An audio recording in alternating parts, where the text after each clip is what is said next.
বাড়িতে যারা রোজ রান্না করে তারা জানে যে নিরামিষের দিন কী সমস্যা হয়। বিভিন্ন জনের বিভিন্ন রকম আবদার, কেউ এটা খায় তো কেউ ওটা খায় না। এই সব সমস্যার সমাধান কিন্তু একটাই, সেই রেসিপিটাই আজকে বলছি, খুব সহজে বানানো যায় এবং সবাই কিন্তু বাহবা দেবে। তার জন্য যেটা করব, আজকে আমরা বানাবো ছানার পাতুরি। তার জন্য আমি একটা মশলা করব, 1 চামচ পোস্ত, 1 চামচ সাদা সর্ষে, 1 চামচ কালো সর্ষে, তার মধ্যে কাঁচা লঙ্কা এবং নুন দিয়ে সেটাকে ভালো করে শিলে বেটে নেবো শুকনো শুকনো করে। এবার আমি ছানা 500 গ্রাম দুধের ছানা করেছিলাম, সেটাকে একটা প্লেটে নিলাম। তার মধ্যে একটু নুন, একটু চিনি, একটু হলুদ গুঁড়ো, তৈরি করে রাখা পেস্টটা দিলাম। আর নারকেল এখানে কুড়িয়ে রেখেছিলাম 2 চামচ দিলাম। তার মধ্যে একটু কাঁচা সর্ষের তেল দিলাম, দিয়ে এটাকে ভালো করে আমি মেখে নিলাম। ব্যাস, আর কিচ্ছু লাগে না। কিন্তু এই মাখাটা হয়ে যাওয়া মানেই একটু মুখে দিয়ে দেখবেন নুনটা ঠিক আছে কিনা, অসাধারণ খেতে হয়।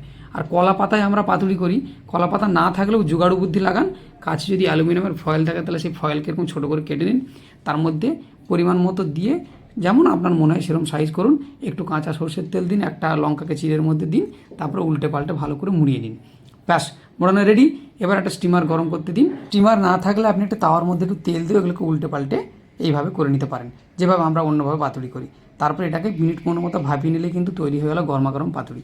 এটা গরম ভাতের সঙ্গে সুন্দর করে পরিবেশন করুন, অসাধারণ সুন্দর খেতে হয়। আর এর ফ্লেভারটাকে আরেকটু এনহান্স করার জন্য এর মধ্যে একটু কাঁচা সর্ষের তেল ছড়িয়ে দেবেন। ব্যাস, দারুণ সুন্দর লাগে। আপনি ভাবতেও পারবেন না যে এত কম সময়ে এত কম মশলা এত সুন্দর একটা রেসিপি তৈরি করা যায়। একবার বানিয়ে দেখবেন।